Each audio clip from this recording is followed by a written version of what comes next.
আসসালামু আলাইকুম রহমতুল্লাহি ওবারাকাতুহু।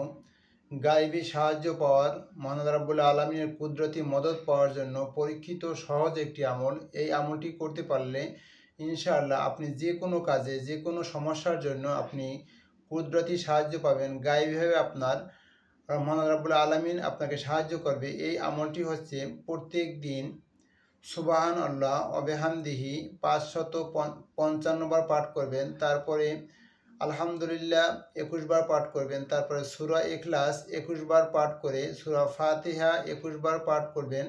তারপরে দুরূদ শরীফ ১০০০ বার পাঠ করে দোয়া করবেন। ইনশাআল্লাহ আল্লাহর রহমতে আপনি যদি নিয়মিত এই আমলটি করতে পারেন অথবা কোনো সমস্যার জন্য গায়বী সাহায্যের প্রয়োজন হয়, আল্লাহ রাব্বুল আলামিনের দরবারে এই আমলটি ২১ দিন নিয়মিত করলে আপনার কুদরতি সাহায্য পেয়ে যাবেন, আপনার সমস্যা দূর হয়ে যাবে, আল্লাহ রাব্বুল আলামিনের গায়বী মদত পাবেন।